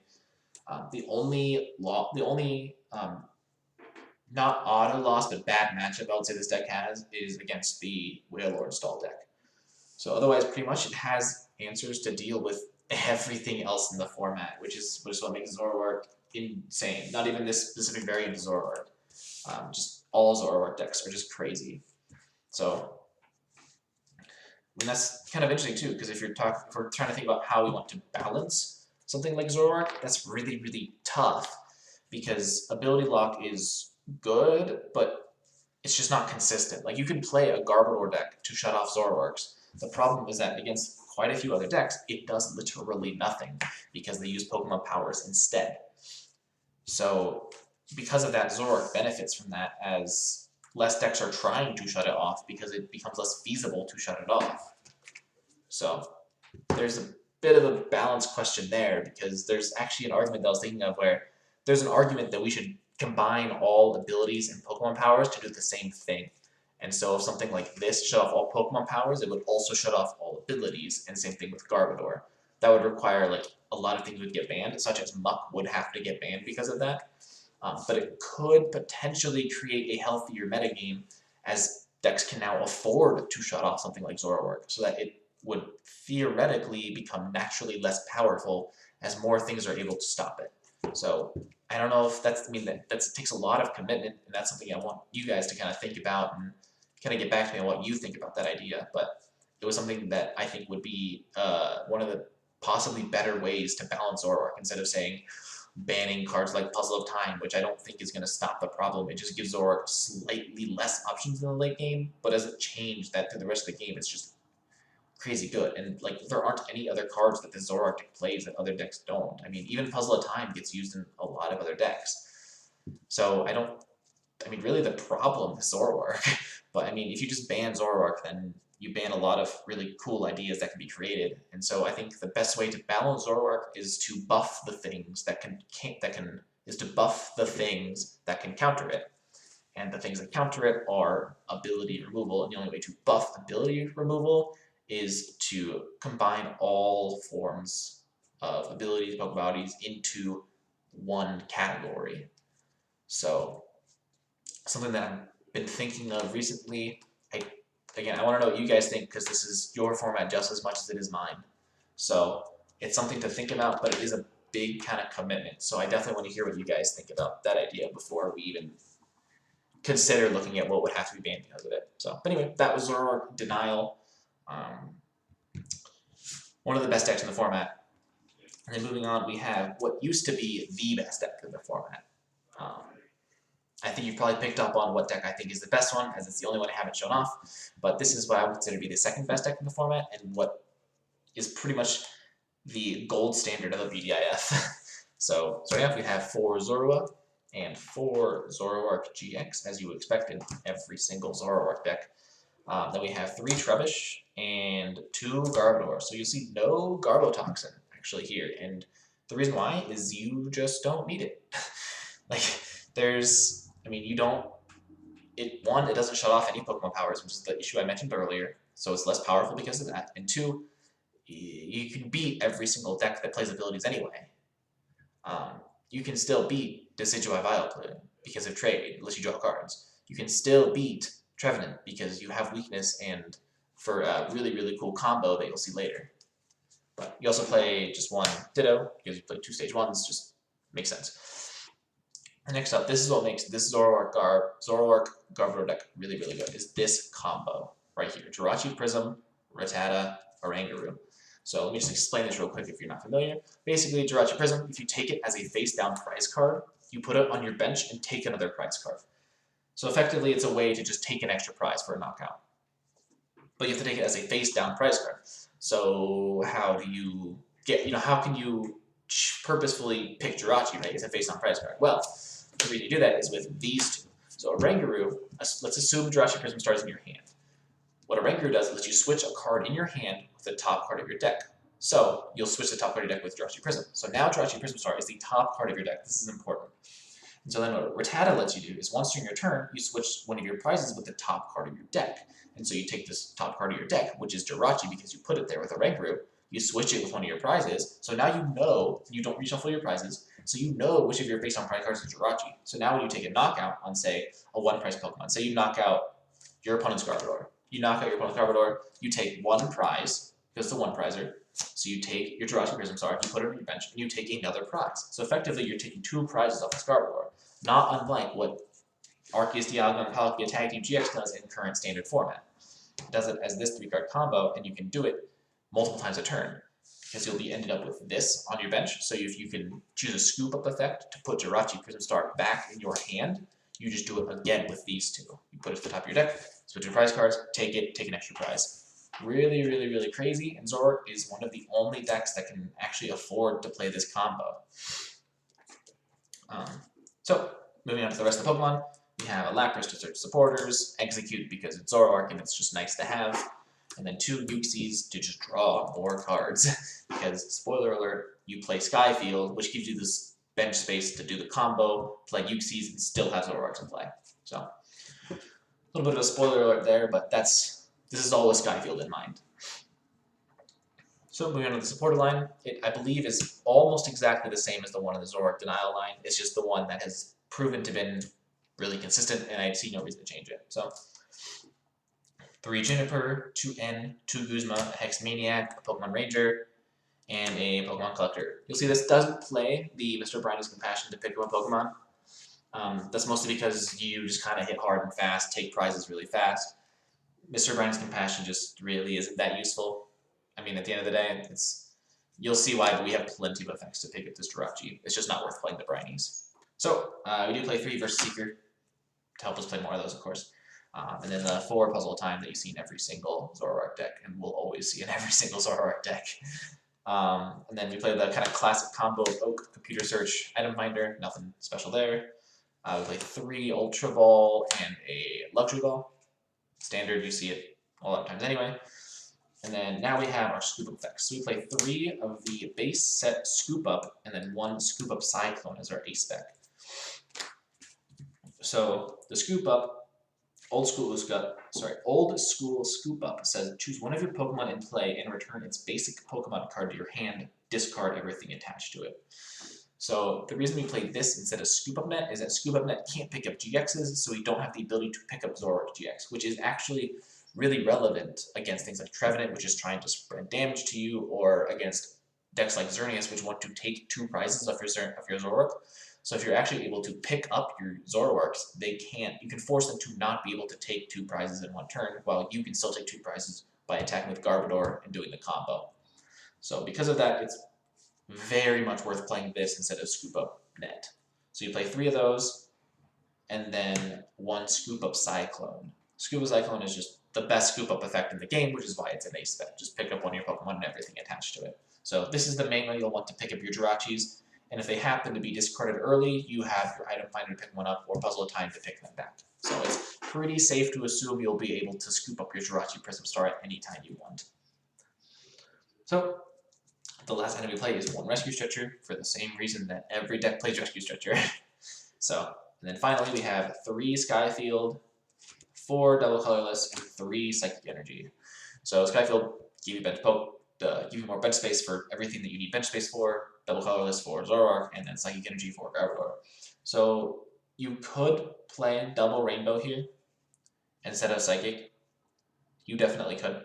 The reason I don't is that I think it's not worth risking the 10 damage. I don't know which specific numbers it will change. I mean, it can make Zoroark hit a maximum of 170 instead.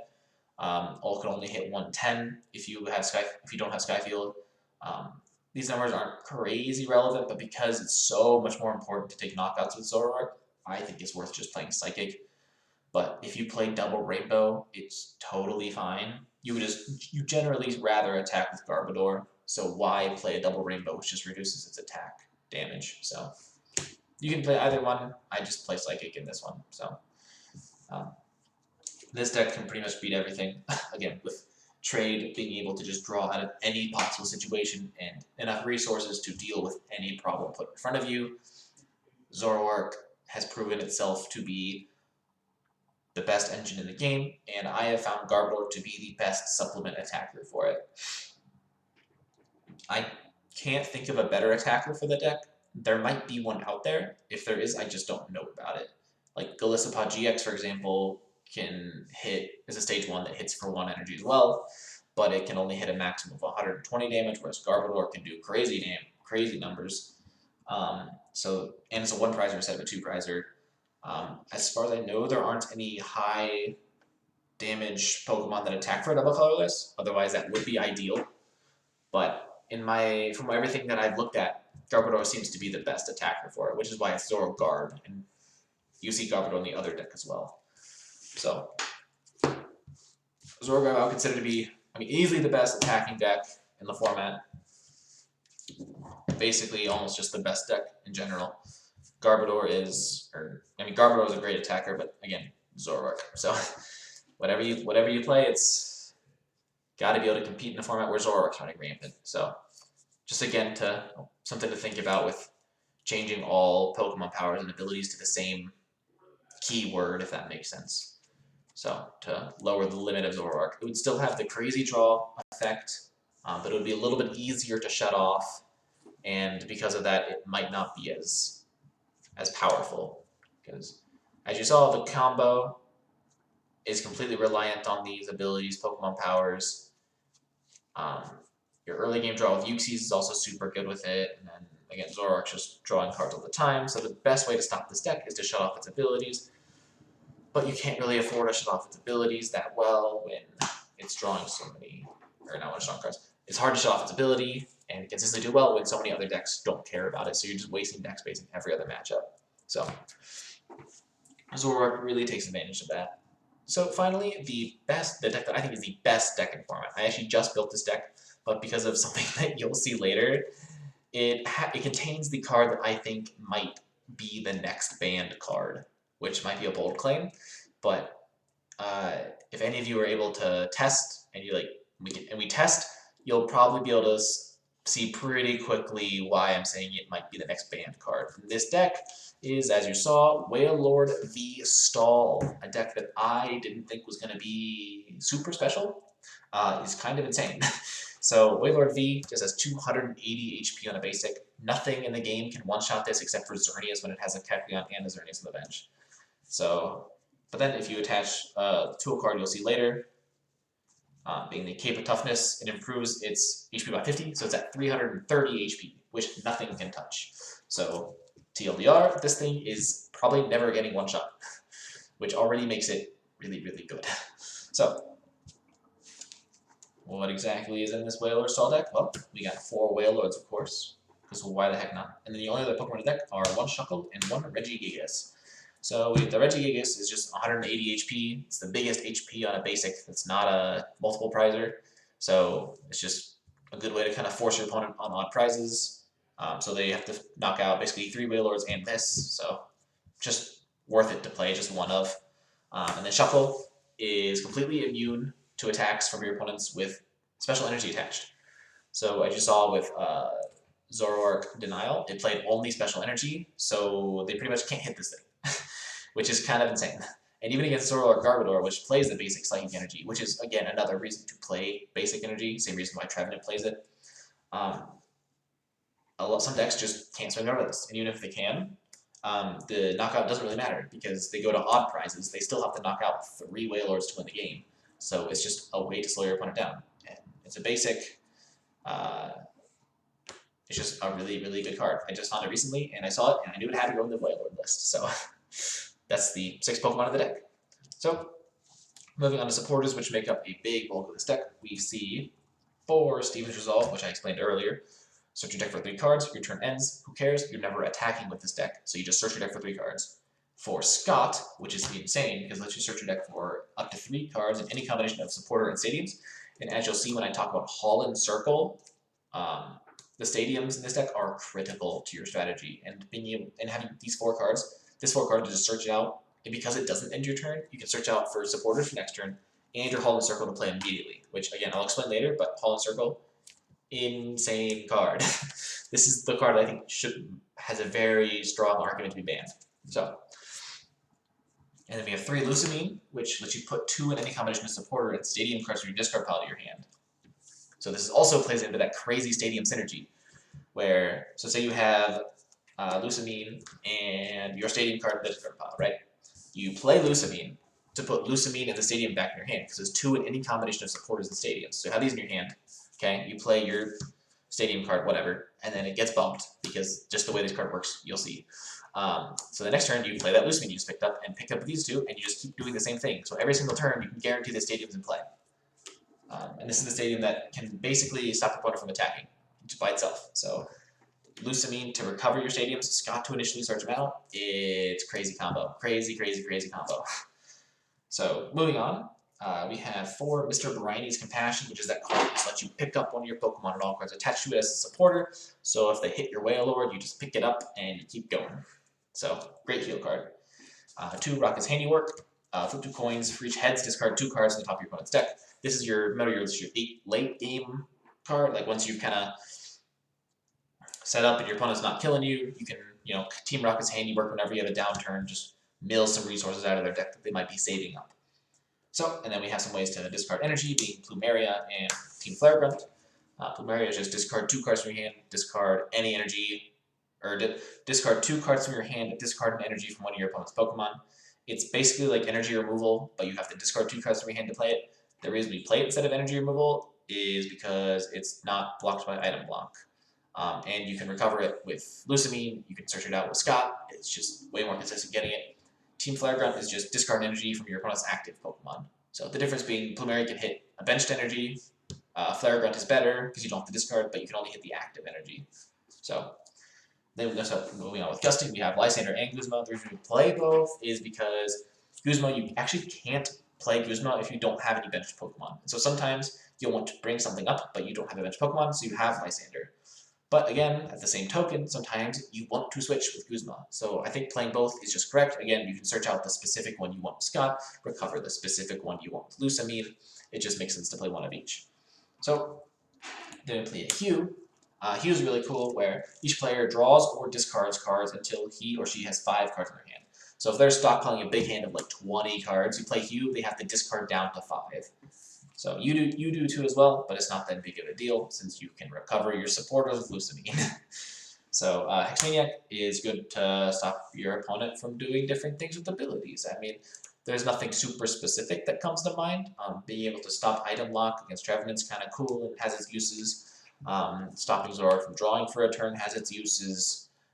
Stopping Decidueye from pinging you with its Decidueyes is kind of cool for you. So it's just a card that if you didn't have, I think there would be many times where you're wishing you did have it. So I play it for that. Then we play a Faba. So pick a tool or special energy from your opponent's field and just put it in the lost zone. So it's another way to remove energy, but can also get rid of a tool if that's used, if that ends up being useful in one way or another. And then our last supporter is a Gladian.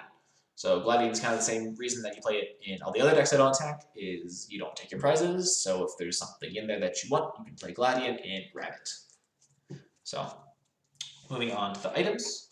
For VS Seeker, because this deck plays a lot of supporters are good, you want to be able to grab your supporters, so VS Seeker. Then we play a Computer Search, a Junk Arm, and a Dowsing Machine. This is again just more recursion from your discard pile. Computer Search, just to search something out of your deck. It just makes sense to play it in this kind of deck.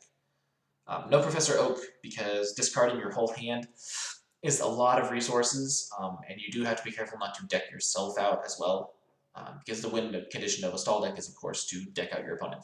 So Oak is just, it's not really that worth it. We play 4 Nest Ball. This just lets you search your deck for a basic Pokemon, put it right on your bench. This is just the best way of getting a basic Pokemon out, because you do want to make sure you have at least 2 kind of Pokemon in play, 1 active, 1 bench, just in case, for whatever reason, if your only Pokemon to play got knocked out, you would lose. So Nest Ball helps to make sure you have multiple guys in play. And in order to keep making sure you have Pokemon to play, we have Lily's Pokédoll. So as you saw with the PM deck, it's just an item card that you can play down, and your opponent takes no prizes for it, but they can waste an attack on it still. So really good to play it, no reason not to. Both these 8 cards in the deck will generally always make sure you have more than 1 Pokemon in play. So next is the best healing card, I think, in all the Pokemon trading card game is Pokemon Center. Pokemon Center removes all damage counters from all of your Pokemon with damage counters on them. Then you discard all energy attached to them. And so because we don't play energy in this deck, so say you're against Trevenant Break and they've spread like 200 damage on like 3 Wailords, you play 1 Pokemon Center and you just heal all of that damage off of everyone. It's like a max potion for everyone. It's insane. Crazy good. So it's just the best healing card in the deck, in the game, honestly, bar none. So gotta play 4 of it. And then our card to give us more HP is Keep of Toughness, which, so the basic Pokemon it's attached to gets plus 50 HP, except for GX as well. Wailord V is not a GX, so it can have 50 more HP, putting it at 330, which is impossible to knock out, basically.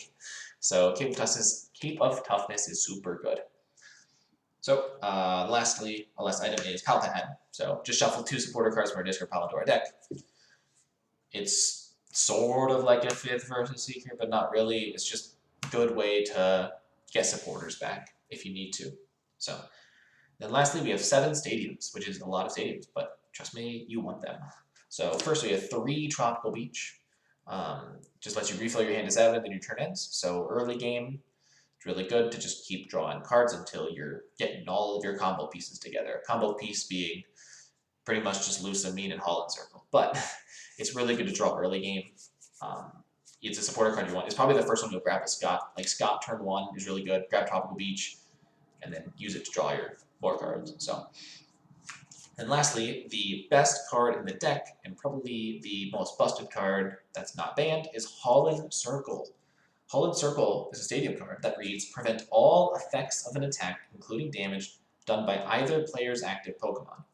If an active Pokemon uses an attack, that attack ends and discard this card.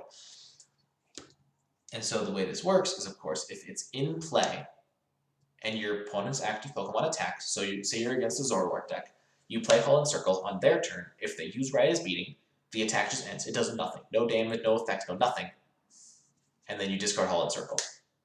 So it just stops your opponent from attacking for a turn. And so that's why, because of Lysandre being able to grab this every single turn, you can play a Holland Circle every single turn. Being able to play a Holland Circle every single turn means your opponent won't get to attack. So, unless they have a counter stadium, they just won't be able to attack that turn. And eventually, they will run out of ways to remove Holland Circle, and you'll just be able to get a Holland Circle play every single turn. They'll never be able to attack. They will never be able to win the game. So, it's crazy, and pretty much allows Wailord to pretty much beat any matchup, I think. Granted, I played like 2 games against a Zoroark deck, and that's like pretty much it. So maybe it does get beat by item lock decks. I don't know that it will, since it's so supporter reliant. Maybe Xerneas is able to swing over it with 310 that it can hit, assuming there's no Cape of Toughness. I don't know. But as of right now, I'm calling this deck the best deck in all of DDMD. It cannot be one-shot by pretty much everything, and it can stop your opponent from attacking consistently every single turn. So there's not really a whole lot even to say about Wailord. You can definitely lose with the deck, though, if you're not playing smart. If you try to be too aggressive, that can result in you getting knocked out. But if you play too passively, your opponent's just still going to be able to keep attacking. So, excuse me. This deck is just really good. You got to play careful when you play stall. One misplay can result in a game loss, but if played right, this deck should be able to pretty much beat everything. So, and the main reason for that is going to be Holland Circle. Without Holland Circle, so say we banned it, and because, let's just say, nothing is proven to be able to touch the deck, really, then you'd probably be best off playing some more healing, specifically because this prevents the damage. Well, if we're not preventing the damage anymore, we have to get a way of removing the damage.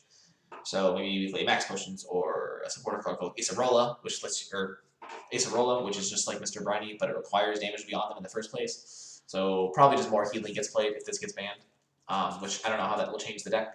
I assume it's still good, but it might be less broken than it would be before. So future testing will determine the future of Holland Circle in DDMD. But as of right now, it's legal, and it being legal is stupid good. So that should be pretty much all the decks in the format that I have built.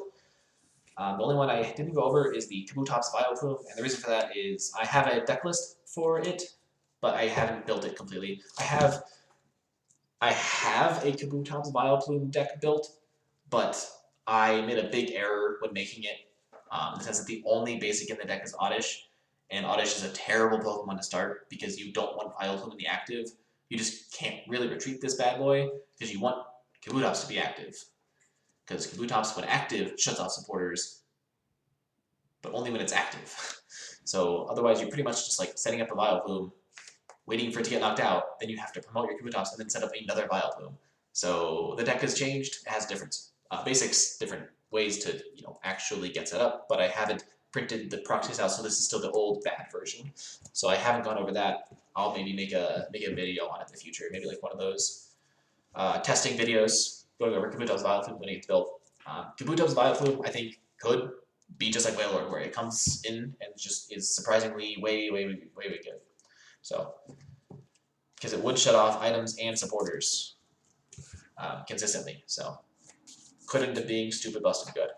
So, but I don't know yet. I'll have to put the cards, test the deck, yada yada yada. But if you want to see these cards laid out in what I would consider the best order, or rather from best to worst, we got Wailord first, followed by Zoroark Garbodor, followed up by Zoroark Denial, which is Zoroark with Muck and Garbodor, followed up by Decidueye Vileplume, which impressed me a lot more, as I mentioned earlier.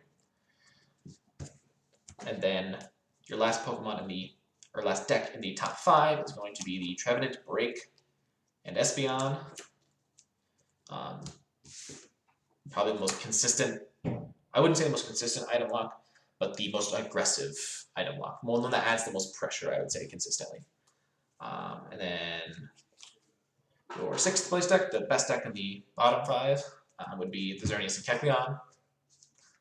Hits really fast, but is very weak to item lock. Next up is the Beheeyem Mew. Really good, but can definitely lose a lot of consistency if it loses its Clay Dolls, which is its only true draw. So good, but not broken.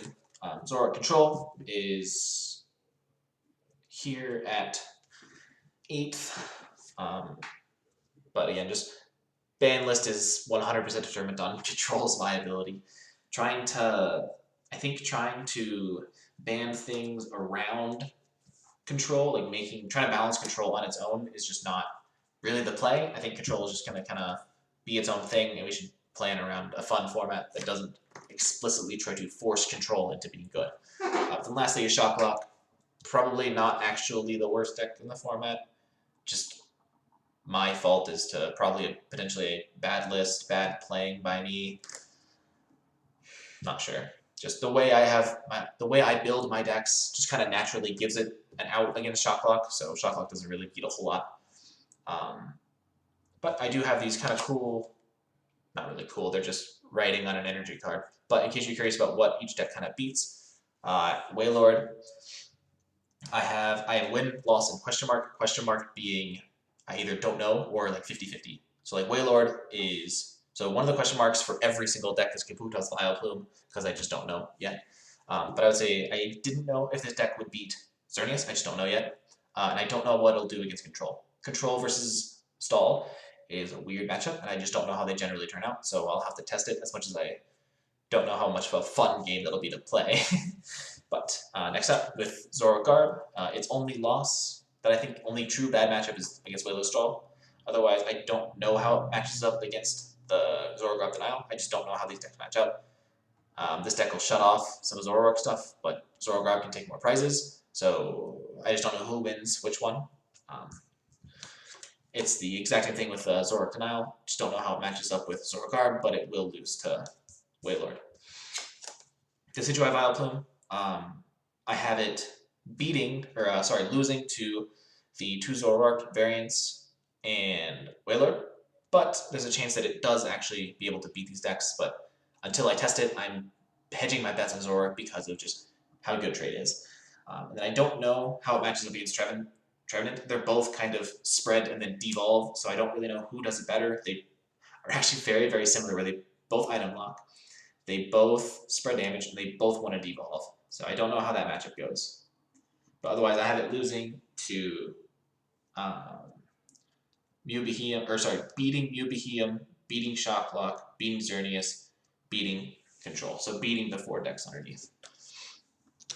And then Trevenant's kind of almost the opposite of Decidueye. Or the record's flipped. My presumptive record is 4 wins, 3 losses for Deciplume, and then 3 wins, 4 losses for Trevenant. It would be Beheeyem, Xerneas, Control, but it does actually lose the Shocklock. It's the one deck that I think Shocklock has a genuinely good matchup on, but I don't know how it matches up against Decidueye Vileplume, as I mentioned earlier. Xerneas does beat Control, beats Shocklock. It loses the Trevenant because spread damage is insane for it. Same with Decidueye. And then Mew Beheeyem, item block is just stupid bad for it. It doesn't really do anything against it. So, Mew Behemoth, it can beat, like I said, it beats Xerneas. Mew Behemoth beats Xerneas, it beats Control, it beats Shock Lock, but it does lose to pretty much everything on this top list. So, so not a great idea for Behemoth. Not great for it, but it's a good deck. It's just Zoroark has advantages over Item Lock. This spread is just better against Behemoth because it has a lot of low HP stuff, and then Stall, I just don't know if it can be touched by Item Lock. But there's a potential that all of these Item Lock decks can just beat Wailord. I don't know yet. I'll have to test it. But, and then Control, I really have its only true win against Shocklock. And then it pretty much loses to everything else, but I don't know how it matches up against Wailord, so Control's in a weird spot right now. And then Shocklock, I don't really know if it beats much of anything other than Trevenant. I think is its only true good matchup right now. But like I said, that could be my fault. So, but yeah, going over all of that, that should be DDMD in a nutshell. I don't think I missed anything. I hope I explained everything well. If I didn't, just put in the comment, tag me on Discord, whatever it should be. So I have the, I'm gonna be posting the ban list and the rules and the what's it called? The description. So you can find those there. I'm not going to post the deck list because that would honestly take a lot of my own time to do that, and you can probably snag them from the video themselves. I'll put timestamps where I go into each deck though, so if you want to go back to when I talk about Trevenant, you can. So any questions, put it in the comments. Otherwise, thank you for watching and goodbye.